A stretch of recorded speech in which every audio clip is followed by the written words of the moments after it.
The following presentation is from PBS Home Video.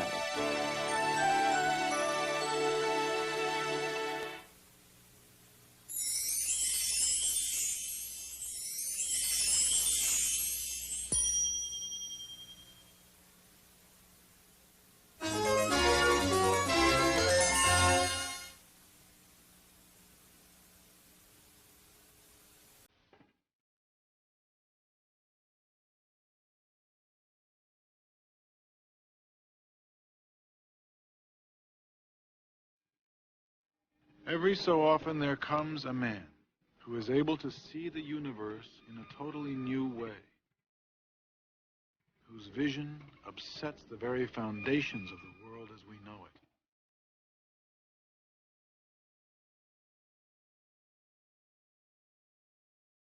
With his ideas still in ferment, Albert Einstein was 22 years old when he set out alone on foot across the Alps.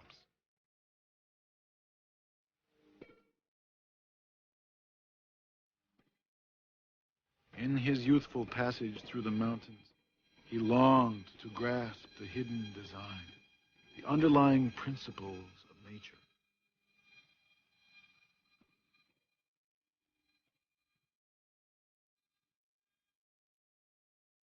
Throughout his life, Einstein would look for this harmony, not only in his science, but in the world of men.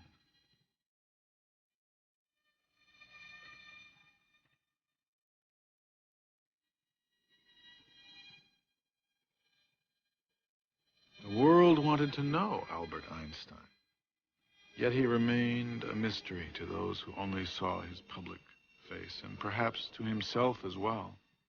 What does a fish know about the water in which he swims? He asked himself. But those who were close enough got a glimpse inside the man.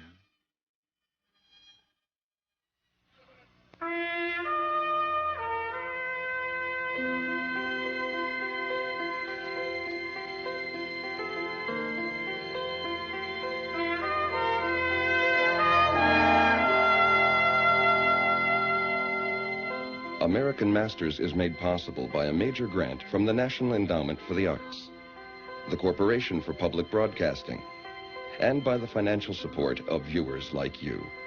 Additional funding has been provided by the Marilyn M. Simpson Charitable Trust, Jack Rudin, the Andre and Elizabeth Cortez Foundation, and Rosalind P. Walter.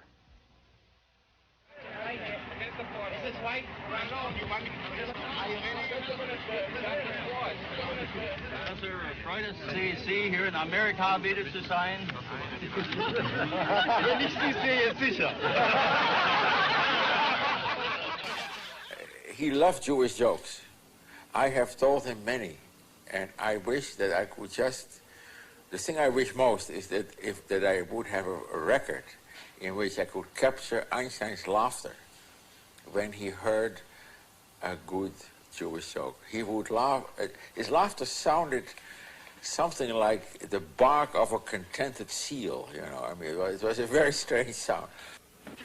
What do you think of prohibition, Professor? Ich trinke nicht, also ist mir das ganz gleich. He doesn't drink at all, so he is not interested in this question.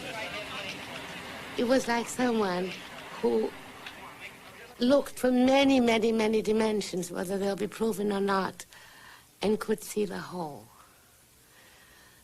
And that is why I think he loved puzzles so much. But the combination of that vast, somewhere inner detachment and the enormous ethical commitment was a very wonderful thing. It was totally integrated into one flesh and bones, and I think that's rare from my experience. Although he knew who he was, although he was aware of his celebrity, he always took it with humor and always laughed at it and at himself.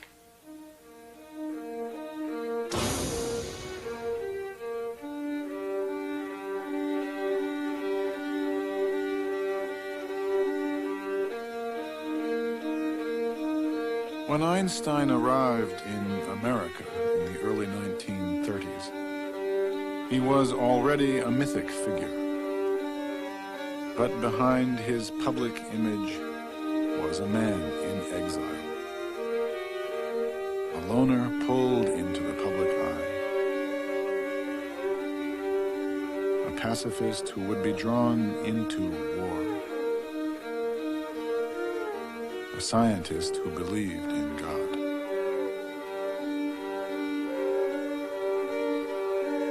He simplified his life to focus on his work. Socks were unnecessary. A leather jacket would never need replacing. An egg could be boiled in soup water to save time cleaning a pot. Aside from his work, his pleasures were few, sailing and his violin. He worked more like an artist than a scientist, arriving at a theory not so much by experimental deduction, but confidently by intuition. The significance of Einstein's work is that it was really fundamental to an understanding of the nature of the universe, the nature of the world in which we live, and that it was characterized by an astonishing amount of originality.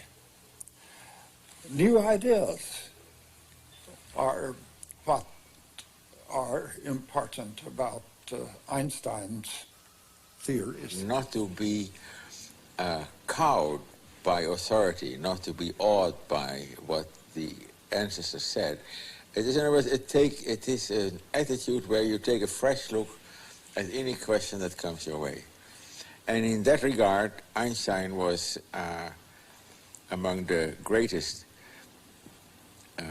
men of science of all time, one may say, in finding where the question is. When he was 15 years old, he had asked himself, what would the world look like if I were speeding along on a motorcycle at the speed of light? What would I see? Well, you see, he answered that question in his 1905 paper on special relativity. And presumably, from the time he was 15 until 25 or 26, 1905, he kept thinking about that question. That same year, working at the patent office in Bern, Switzerland, he published 3 papers that changed man's conception of the universe. He questioned our basic notions of time and space that had lasted 300 years and gave the world a revolutionary new way of understanding it. His still unproven theory of relativity shocked the world with new images. A time traveler straddling a light beam, a falling elevator in outer space, a yardstick that would expand and contract depending on its velocity. It would be 15 years before science would be able to verify his audacious vision. He waited confidently, calling the effort to provide proof the detail work.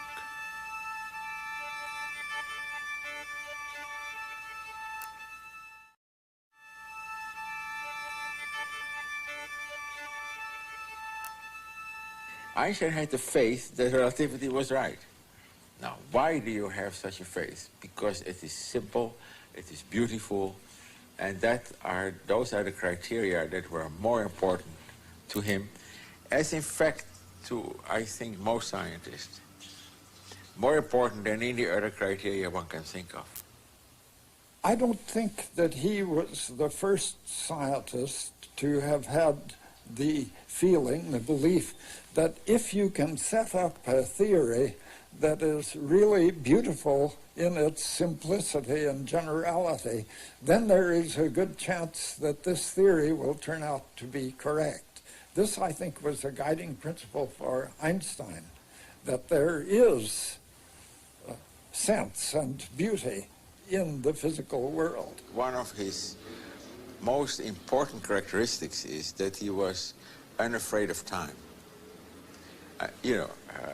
You work on a movie, I work on a physics problem, and when you've been busy for a year and you have not gotten anywhere, you say, well, you know, maybe that was not such a hard idea. Not Einstein. If he had an idea, that was the way he would be, that was the way he would follow, and he couldn't care how long it took. Albert Einstein was born March 14th, 1879, in Ulm, a small town in southern Germany, to assimilated Jewish parents. Later, he and his sister Maya were raised in Munich. From a young age, Einstein was a rebellious and independent thinker.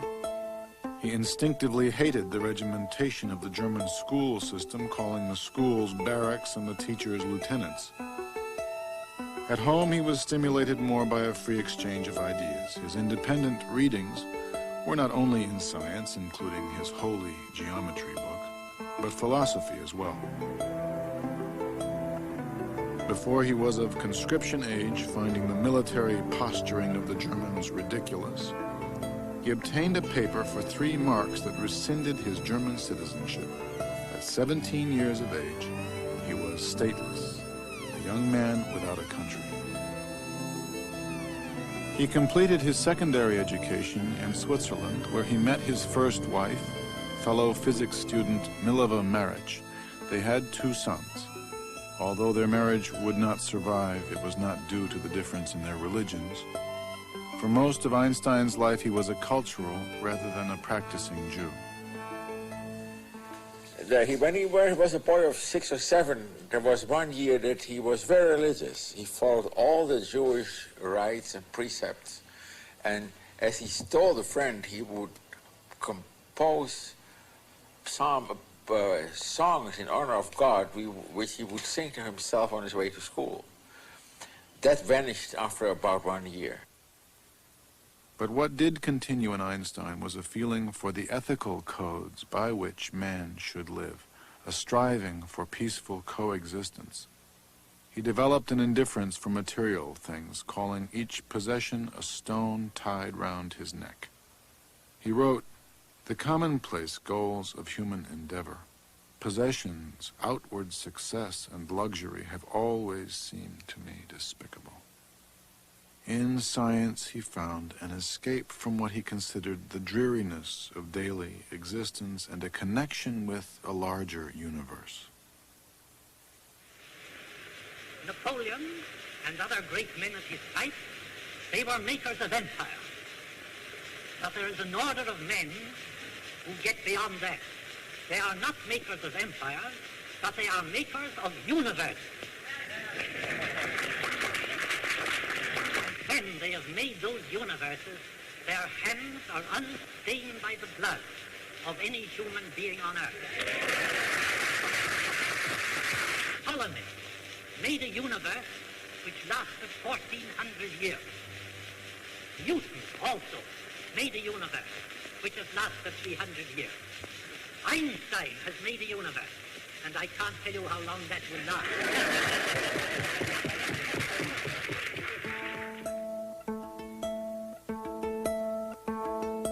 Einstein's universe truly began in 1919 when science finally caught up with his theories. Data taken during a solar eclipse measuring the displacement of a star confirmed his predictions of the bending of starlight and the gravitational field of the sun.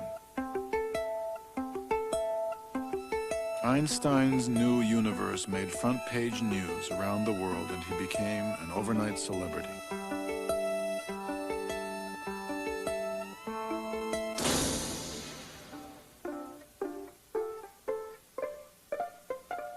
Two years later, while traveling to Japan, Einstein learned that he had been awarded the Nobel Prize in physics.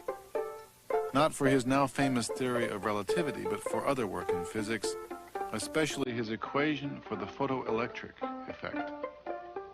His theory of relativity was still controversial in the scientific community. And here he comes, down from the sun tower after a hard morning. Einstein's face was recognized now all over the world. Everything he did or said became front-page news. With was very skillful. You had to build up the outside and then put in the inside and then more outside and inside. It is a great piece of engineering. Put that out. This 100-inch reflector was completed about... Fame gave Einstein a new and powerful political platform. But his personal life had been in crisis. He had divorced Mileva after 5 years of separation and married his first cousin, Elsa, who had nursed Einstein back to health when he was ill in Berlin. Now she cared for Einstein as they traveled around the world. He used the occasions intended to honor him to voice his distrust of militarism, his desire for an international dialogue among scientists, and the need for an international organization of nations.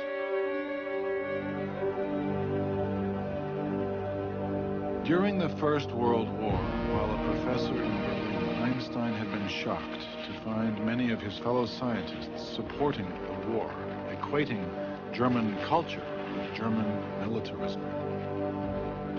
The first time that Einstein made any political public statement was during the First World War, when a very small number of people made a proposal for all intellectuals in Europe to band together to help keep alive Europe's culture. In the course of time, he became what you may call a pacifist. For example, he was a great admirer of Gandhi's ideas of passive resistance. He was very much in favor of people not joining armies of whatever nation. The nature of his pacifism is perhaps best stated in the word supranationalism. With Mahatma Gandhi, he signed a manifesto against obligatory military service, suggesting that if only 2% of the population of each country refused induction, there could be no armies.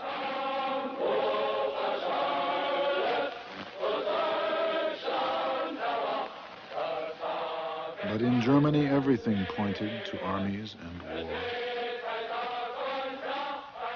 With his strong belief in the supreme dignity and life of the individual, he was terrified by the mass psychology of fascism. There were threats on his life, which he didn't take too seriously, but he did take Nazism seriously. A group of anti-Semitic physicists dismissed the theory of relativity as an erroneous Jewish theory.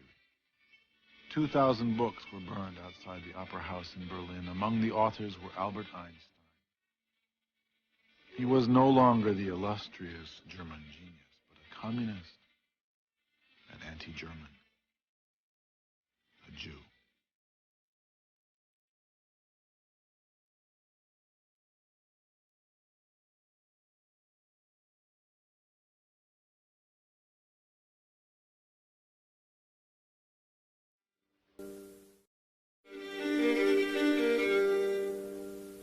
I've often asked myself the question, what do we mean when we say that Einstein was a Jew? But first of all, there is his own self-affirmation. He felt himself to be a Jew. He was attached to the prophetic element, I believe, in the Jewish legacy and tradition. He was a Jew in the sense that whatever happened to Jews happened to him. And this, of course, was dramatized by the fact that Nazi Germany couldn't possibly sustain him because he was a Jew. No matter how great was his eminence, he was the victim of the Jewish fate and of the Jewish affliction.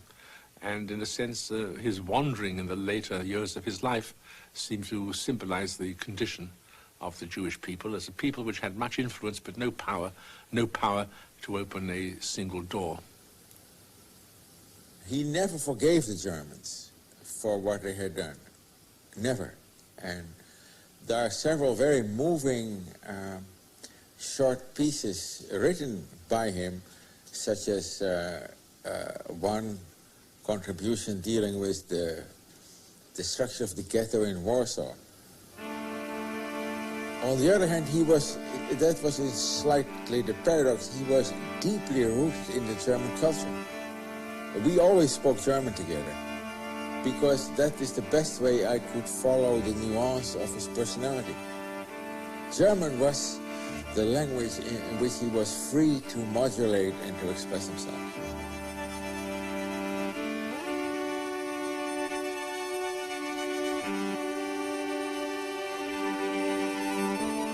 In 1929, in Kaputh, outside of Berlin, Einstein and Elsa built a summer residence which he called his hut.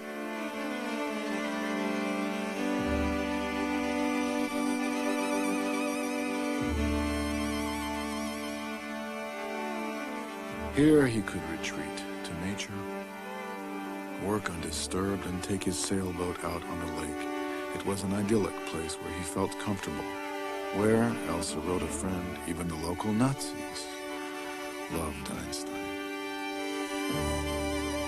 But only 3 summers passed before the Nazis came to power, and while Einstein and Elsa were out of the country, the Nazis raided their home and confiscated their property.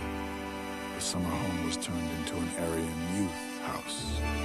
A year later, the local newspaper advertised his boat for sale.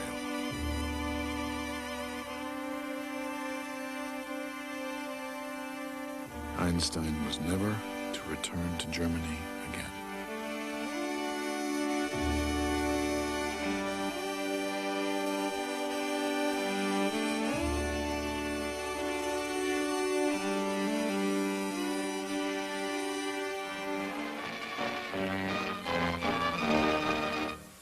Dr. Einstein, who gave the world its biggest headache, is back in California again with his wife. They've been fog-bound all night in San Pedro Harbor. The professor had a theory as to how they could land, but before he and the captain could figure it out, the fog had all gone away. Now he's going to the Institute of Technology in Pasadena to work with other distinguished scientists. There his theory will be thoroughly discussed and analyzed, and if it is what he says it is, why then everything will be all right, won't it? Of course, it might be possible that he's come here to find out what it's all about. America held out the hope for freedom to Einstein and others escaping Hitler's persecution. On first impression, Einstein felt that Americans were optimistic and forward-looking, free from the rigidity of European society. While giving lectures across the country and considering a position at Caltech, Einstein discovered his first real taste of America.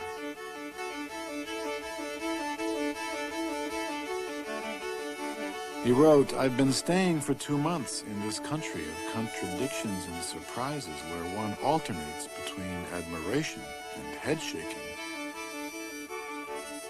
The Hopi Indians gave Einstein the name the Great Relative. He was wooed by Hollywood and befriended by Charlie Chaplin, and good-naturedly accepted the publicity and fanfare that would accompany his presence everywhere. Chaplin took Einstein to a premiere of his film City Lights. When the crowds surrounded their limousine, Einstein asked, "What does it mean?" Chaplin replied, "Nothing." Einstein's first trip to the United States 2 years earlier was prompted at the request of the Zionist leader Chaim Weizmann for the purpose of raising funds for the planned Hebrew University in Jerusalem. He was sympathetic to preserving a Jewish culture and community and had made a special visit to Palestine in 1923. He was drawn to the spirit of the young Zionists, but never chose to live there. His path would lead to America. The question why he chose America as his final destination may even have a rather prosaic answer. Where could he go to? It may be the circumstance that just at that time, a man in New Jersey called Bamberger established an institute for advanced studies in which the members would really have no duties incumbent upon them. I know because I've had that distinction. You don't have to do anything if you don't want to. You don't have to publish if you don't want to. You don't have to give lectures if you don't want to. You're entirely alone with the ability to think, to speculate, not to think, not to speculate. And I think this appealed to his libertarian feeling that he didn't want to be enclosed. At the Institute, working with 2 assistants, Einstein continued his grand search for a single theory that that would encompass all of nature. A grand scheme that would unify both the large forces of the planets and the small forces of the atom. He worked very intensely with 1 or 2 or 3 people at most, and had very little contact on a day-to-day basis with the other younger members of the Institute. He liked to talk about his work, his ideas, and see how another person would react. The general method, which we wanted to follow, usually was suggested by Einstein. The detailed procedures which we used, well, were sometimes proposed by Einstein and sometimes by Peter Bergman or myself. There were innumerable jokes and misunderstandings about Bergman and Bergman. But it is very important to stress that we worked not on a basis of master and disciples, but whatever we had to say would be taken very seriously and discussed just as thoroughly as if it was Einstein's idea. What he liked was a resonance. Einstein had little contact with the younger physicists at the Institute who were caught up in the exciting new field of quantum mechanics. With quantum's main proponent, Niels Bohr, Einstein had a 20-year argument. He stubbornly held to his own beliefs. He had a certain type of arrogance. He had a certain belief that, not that he said it in those words, but that is the way I read him personally, that he had a sort of special pipeline to God, you know. He would always say that God doesn't play dice, to which Niels Bohr would reply, but how do you know what God's doing? You know. He had these images of somewhere that his notion of simplicity was the one that was going to prevail. And this, of course, explains his difficulty in accepting quantum mechanics with its uncertainty, the Heisenberg uncertainty principle, which introduces, Einstein thought, the idea that chance is involved in the physical world. In fact, in his first part of his life, that when he did his real important work, his notions of simplicity were the guide to the 20th century insofar as science is concerned. Later on, I think he was just, you know, he was completely off base.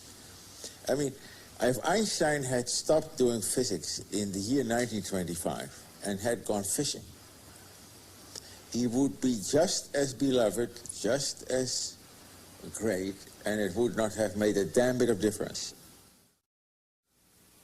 None of these criticisms fazed Einstein. He still played his violin, he still sailed, and stubbornly pursued his lofty vision. It was only news from Europe which would pull Einstein from his work. Requests from refugees for sponsorship to emigrate to America poured in. He wrote so many affidavits he began to fear they had lost their value.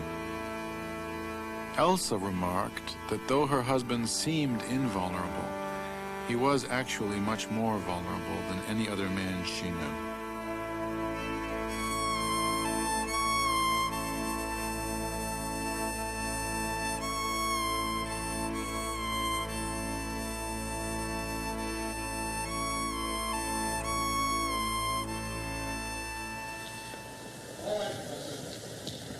We are concerned here with an act of humanity, with the maintaining of cultural values, and not least with a measure of considerable political importance.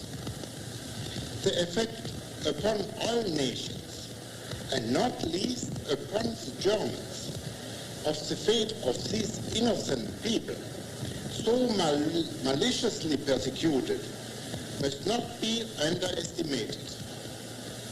To leave these victims to their misery would be a heavy blow to all those who believe in human solidarity and would encourage those who believe only in force and oppression and who act accordingly.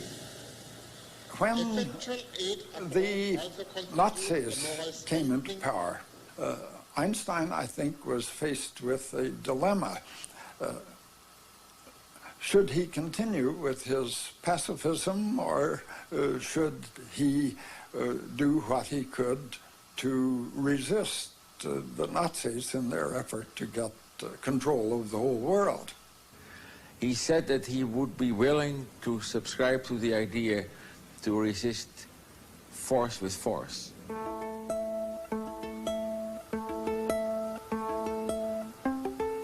Because he said otherwise it's like trying to cure a sick tribe of people.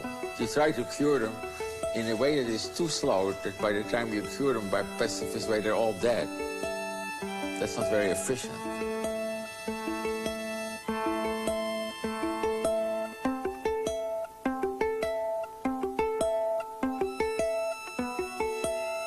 Einstein wrote a close friend, due to the wretched traditions of the Germans, who are such a badly messed up people, it will be very difficult to remedy the situation by sensible, not to speak of humane, means. I keep hoping that at the end of the war, with God's benevolent help, they will largely kill each other off. Many absolute pacifists felt betrayed by Einstein's militant pacifism. Hitler forced his hand.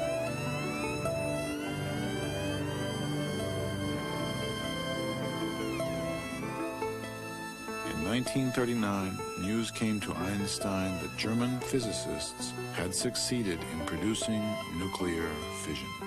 The uranium atom could now be split. Germany might be able to develop a bomb.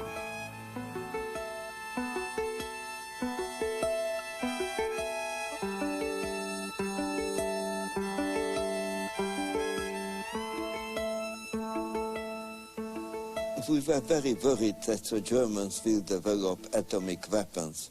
We wanted, therefore, to interest the United States to develop nuclear weapons so that Hitler should not be the only one to possess them.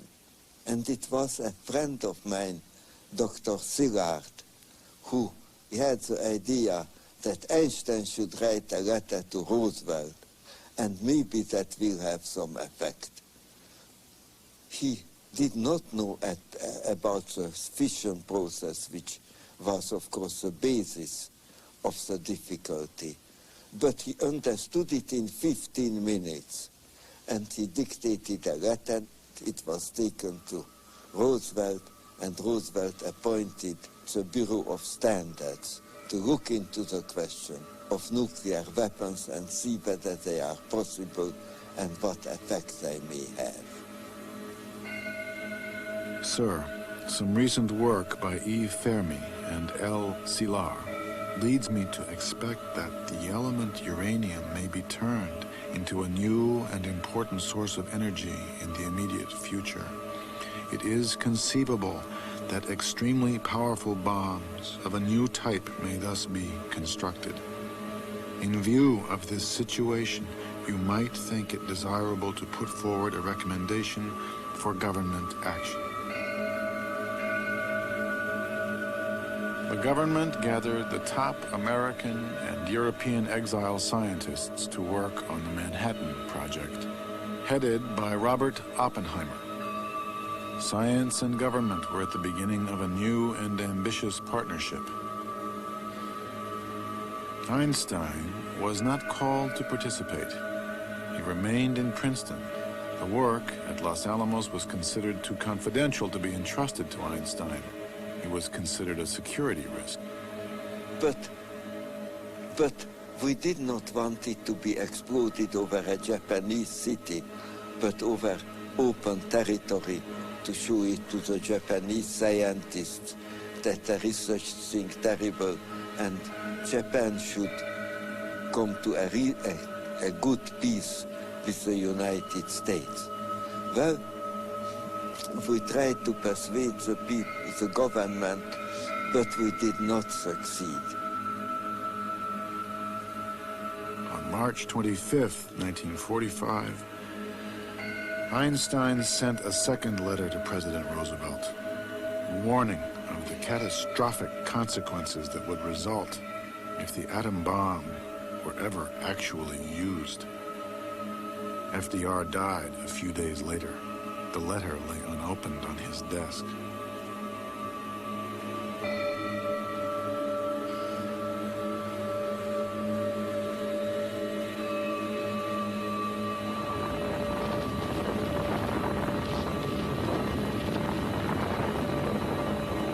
August 6th, 1945, the bomb was dropped on Hiroshima. 3 days later, another bomb was dropped on Nagasaki. Captain Behan, what was your most outstanding experience on this historic flight? I suppose it was when the clouds opened up over the target at Nagasaki. The target was there pretty as a picture. I made the run, let the bomb go. That was my greatest thrill.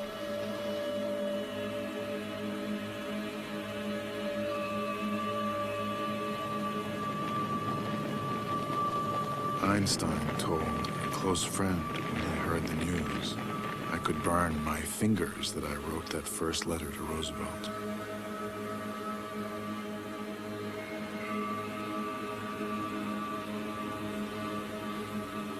The ancient Chinese were right.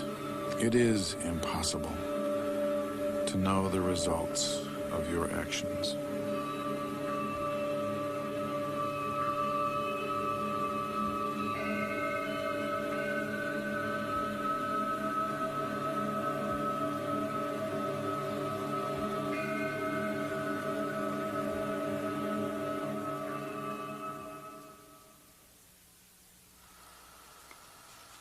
In this photograph, it's in front of 112 Mercer Street in Princeton, which was an old white house, which was just absolutely beautiful. It's a real, I don't know what's happened to it today. I hope that somebody would preserve that as a shrine. But although in his will it states that that shouldn't happen. So houses have spirits. I mean, there was something about that house. That old American shingle house with the low, low ceilings and everything a little bit lopsided. And that old, great, big German furniture. And there was this simplicity, a stillness in that house, this sweetness. But it was created so much by the women of the house, to me. Since Elsa's death in 1936, Einstein had been living with his stepdaughter, Margot, his secretary of 20 years, Helen Dukas, and his sister, Maya. After the war, Maya fell ill and was bedridden. Einstein read to her each night from their favorite writers, Tolstoy and Goethe. There's a word in German which is Wirklichkeit. It's a combination of fact and truth.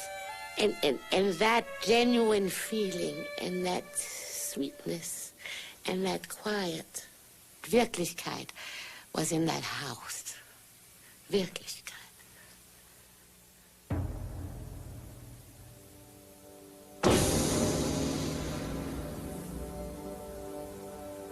The media sensationalized Einstein's role in the building of the atom bomb. They called him the father of the bomb, but he was not. Although Einstein's theoretical formulation E equals mc squared was the basis for nuclear fission, it was only a description of nature, not a prescription for a bomb.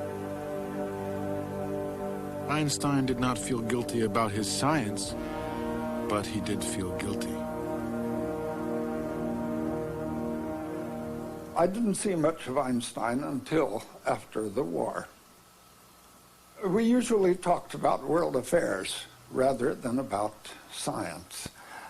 One evening, Einstein said, and I tried to fix this in my mind while he was saying it, and immediately afterward I left, and as soon as he had gone back in the house, I got out my diary and wrote down just what he had said. He said, I made one mistake in my life when I signed that letter to President Roosevelt advocating that the atomic bombs be built.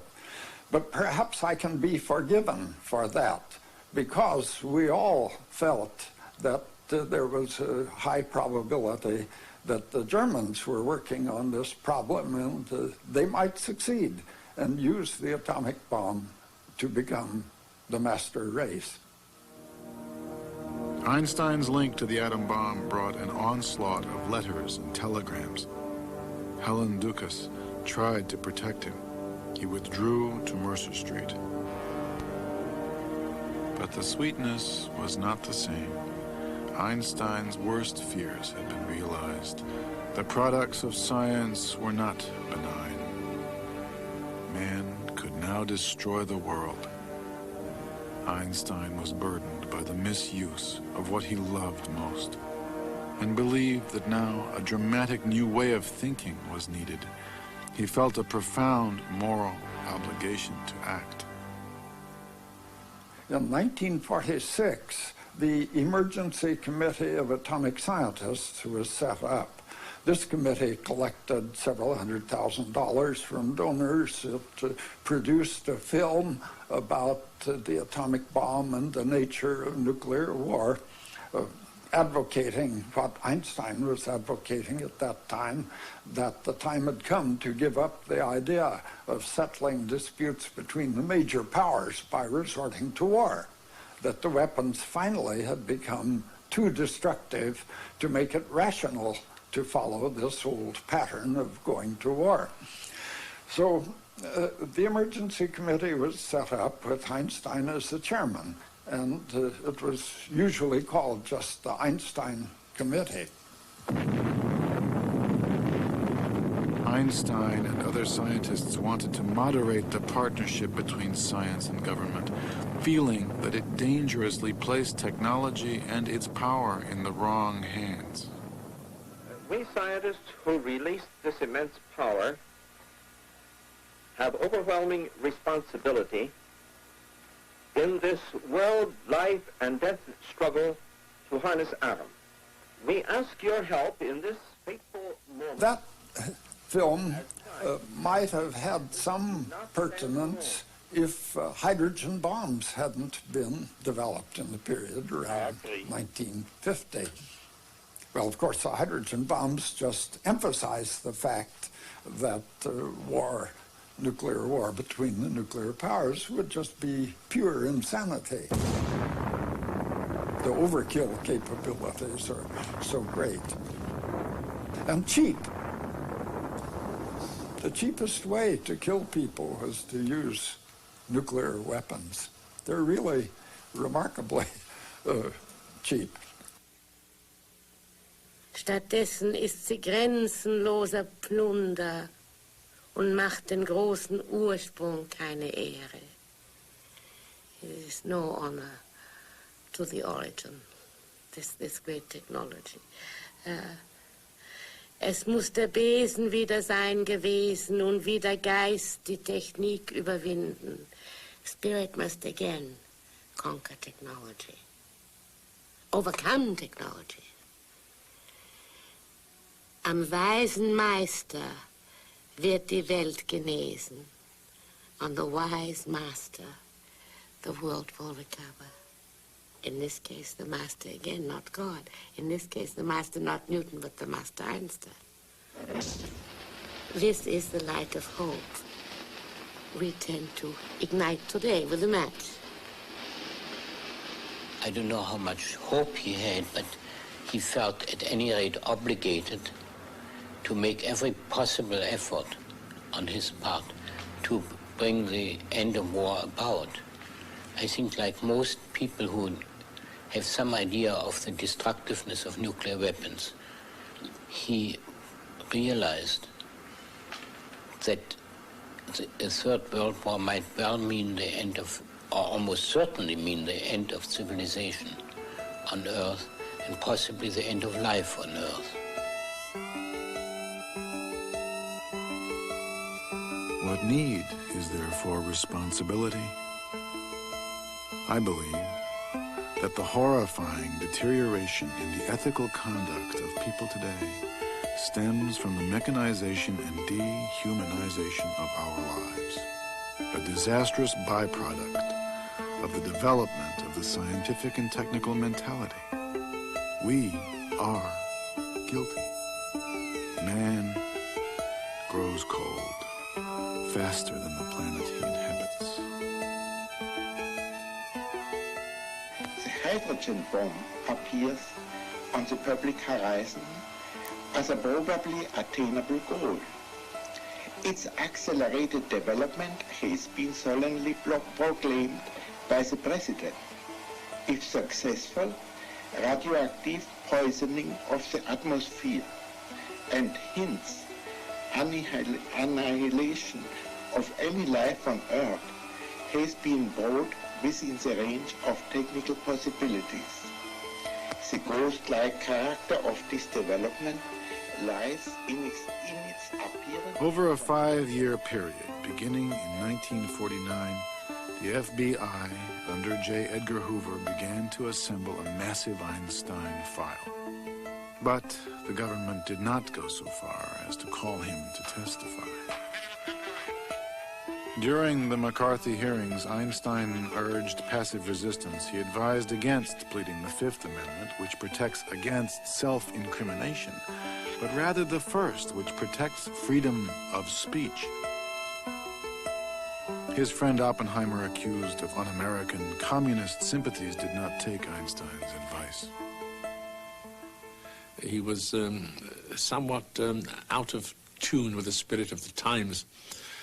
Let us not forget that the late 1940s, especially the 1950s, this was an age in which America didn't distinguish itself in terms of liberal democracy. It was the age of McCarthyism, of suspicion. The Rosenberg